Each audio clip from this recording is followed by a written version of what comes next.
Halo, namaku Zernaja Aziza akan membahas tirani matahari terbit sejarah Indonesia semester 2. Jadi, pembahasan kita kali ini ada pertama, kedatangan Jepang ke Indonesia, kedua, organisasi pergerakan massa pendudukan Jepang, ketiga, pengerahan dan penindasan versus perlawanan, dan yang terakhir, drama akhir sang tirani. Kedatangan Jepang ke Indonesia. Masuknya Jepang ke Indonesia diawali oleh peristiwa Perang Dunia Kedua. Untuk mendapatkan cadangan logistik bekal perang, Jepang menuju ke Indonesia pada 1942. Kedatangan Jepang ini disambut baik oleh rakyat Indonesia. Pada pertengahan tahun 1942, Jepang membentuk pemerintahan militer di Indonesia.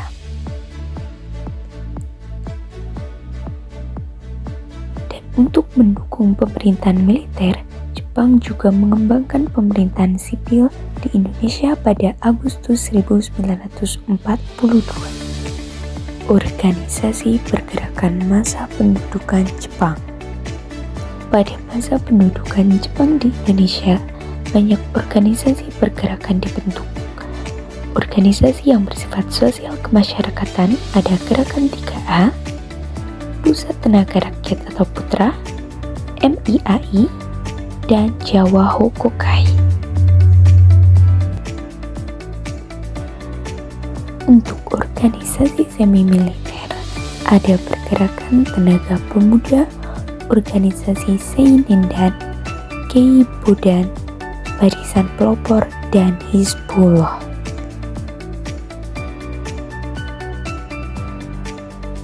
Dalam organisasi militer ada Heiho atau pasukan pembantu dan PETA, pasukan pembela tanah air.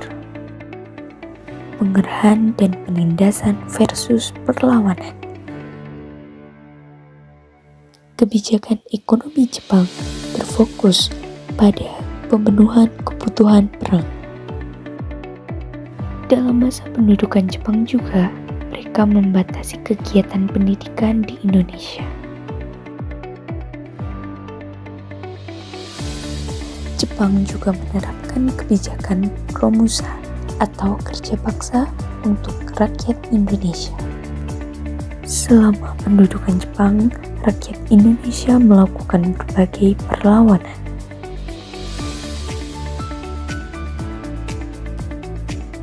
Drama akhir sang tirani. Indonesia mendapatkan dampak dari pendudukan Jepang, yaitu mulai dari bidang politik, sosial, budaya, ekonomi, serta pendidikan. Kemunduran melawan sekutu mulai dialami oleh Jepang. Akhirnya Jepang memberikan janji kemerdekaan kepada Indonesia, dimulai dari pembentukan BPUPKI, Dasar Negara, sampai Panitia Persiapan Kemerdekaan Indonesia.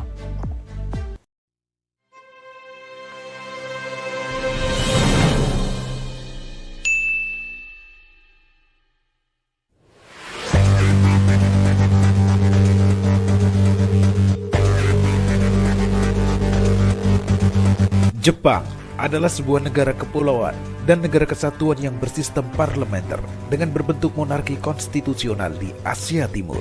Letaknya di ujung barat Samudra Pasifik, di sebelah timur Laut Jepang, dan bersebelahan dengan Tiongkok, Korea Selatan, dan Rusia. Dalam catatan sejarah, orang-orang Jepang masuk ke Indonesia sebelum Belanda menyerah kepada Jepang pada tahun 1942.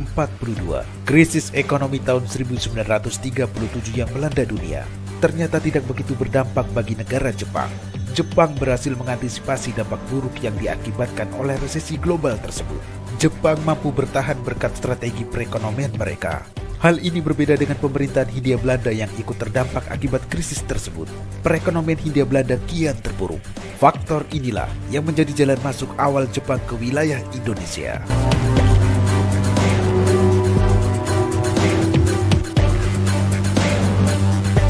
Mengutip tulisan Al-Hidayat Parinduri yang dimuat pada laman tirto.id tanggal 21 Februari tahun 2022 menjelaskan, pada tahun 1938 sampai dengan 1939, orang-orang Jepang masuk ke Indonesia untuk berinvestasi kepada pemerintah Hindia Belanda. Selain itu, Jepang juga menjadi salah satu negara utama tujuan ekspor komoditas dari Hindia Belanda yang diperoleh dari kekayaan alam Nusantara. Jepang pada waktu itu menjadi pesaing negara-negara Eropa dalam perebutan pasar ekonomi. Situasi demikian membuat mereka mampu masuk ke Indonesia pada tahun 1938 sampai dengan 1939 untuk berinvestasi kepada pemerintah Hindia Belanda.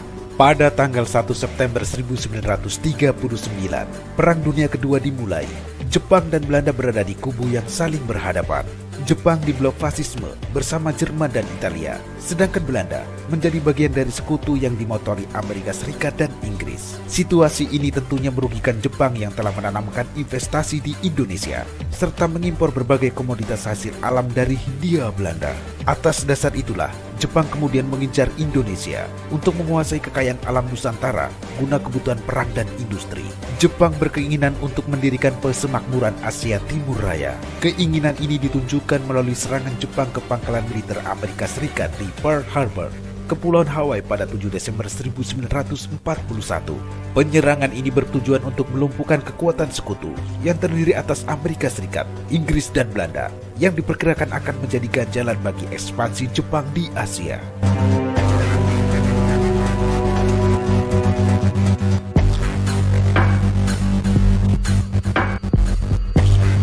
Dikutip dari Sejarah Nasional Indonesia 6 tahun 1984, karya Marwati Jonet Pusponegoro dan Nugroho Noto Susanto, pemerintah kolonial Hindia Belanda melalui Gubernur Jenderal Sarda van Starkenburg Stadthouwer menyatakan perang terhadap Jepang. Jepang merespon tantangan tersebut dengan mengirimkan pasukannya ke wilayah Tarakan, Kalimantan Timur pada 11 Januari 1942. Keesokan harinya, wilayah Tarakan berhasil diduduki Jepang. Alasan Jepang pertama kali mendarat di Kalimantan dan bukan di Batavia dikarenakan pada saat itu salah satu kota di Indonesia yang memiliki kekayaan sumber daya alam, khususnya minyak dalam jumlah besar adalah Tarakan. Sebelum Jepang menguasai Indonesia pada tahun 1942, Belanda lebih dulu menduduki tanah air sejak abad ke-17. Pada saat itu, Belanda telah menjadikan Tarakan sebagai kota penting karena memiliki 700 sumur minyak, penyulingan minyak, dan lapangan udara. Itulah mengapa pendudukan Jepang pada awalnya dilakukan di daerah Tarakan, bukan di daerah Jawa, karena mereka memang membutuhkan kekayaan minyak bumi untuk memenuhi kebutuhan perang Pasifik. Setelah menguasai Tarakan, pendudukan Jepang segera merembet ke wilayah-wilayah Indonesia lainnya, termasuk Maluku di kawasan timur. Balikpapan dan Pontianak misalnya, masing-masing berhasil dikuasai Jepang tanggal 24 Januari dan 29 Januari 1942. Berikut berturut-turut pada tanggal 3 Februari dan 10 Februari 1942, giliran Samarinda dan Banjarmasin yang direbut Jepang dari Belanda. Setelah menguasai Kalimantan dan Maluku, pasukan Dai Nippon melanjutkan ekspedisi ke wilayah Sumatera. Tanggal 14 Februari 1942, Jepang mengarahkan pasukan payung untuk menduduki Sumatera. 2 hari kemudian, tepatnya tanggal 16 Februari 1942, Palembang dan sekitarnya berhasil diduduki. Keberhasilan tersebut membuat Jepang semakin bertekad untuk menguasai wilayah Jawa. Jepang pun menduduki wilayah Teluk Banten di Jawa Barat dan Kragan di Jawa Tengah pada awal Maret 1942. Dan Batavia yang menjadi pusat pemerintahan kolonial Hindia Belanda direbut pada 5 Maret 1942. Menyusul kemudian Bandung yang diambil alih 2 hari berselang.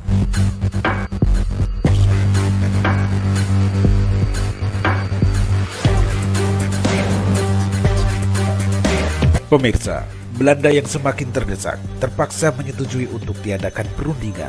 Tanggal 8 Maret 1942 di Kalijati, dekat Subang, Jawa Barat, kedua belah pihak bertemu.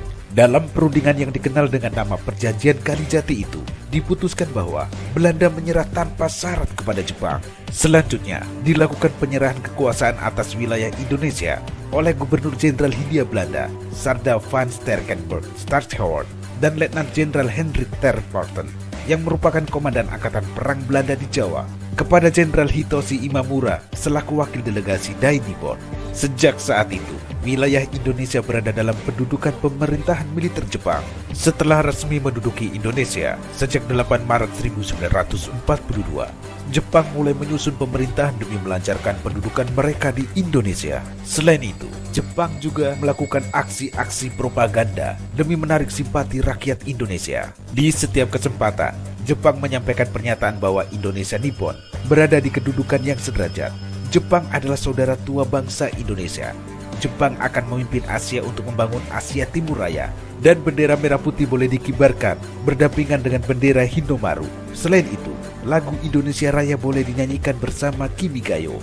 Salah satu propaganda Jepang yang populer membentuk gerakan 3A, yaitu Nippon Pemimpin Asia, Nippon Pelindung Asia, dan Nippon Cahaya Asia.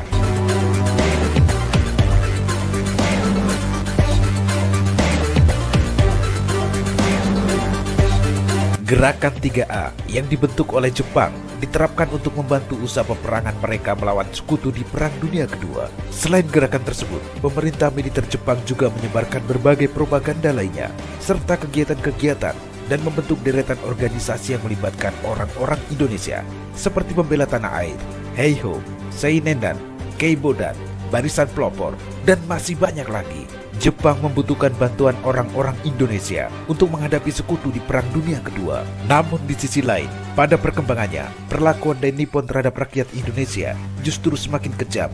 Penerapan kerja paksa Romusa dan Jugun Ianfu adalah sedikit contohnya. Selama kurang lebih 4,5 tahun, Jepang menjajah Indonesia.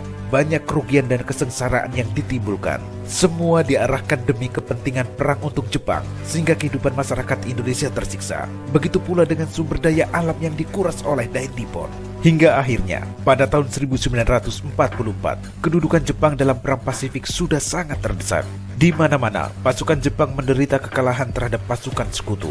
Kondisi menjadi semakin parah setelah pasukan sekutu yang dipimpin oleh Amerika Serikat berhasil melakukan pengeboman terhadap 2 kota di negara Jepang, yaitu Hiroshima pada tanggal 6 Agustus 1945 dan Nagasaki pada tanggal 9 Agustus 1945.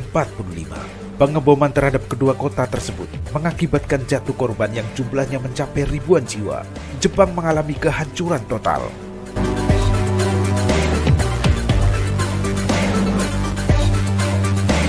Pada pertengahan tahun 1945, Jepang menunjukkan tanda-tanda kekalahan dan akhirnya menyerah kepada sekutu. Kondisi tersebut kemudian dimanfaatkan sebaik-baiknya oleh para pejuang dan rakyat Indonesia yang sudah sekian lama menantikan kebebasan dari penjajahan bangsa lain. Situasi ini membuka peluang bagi bangsa Indonesia untuk menyatakan kemerdekaan pada tanggal 17 Agustus 1945.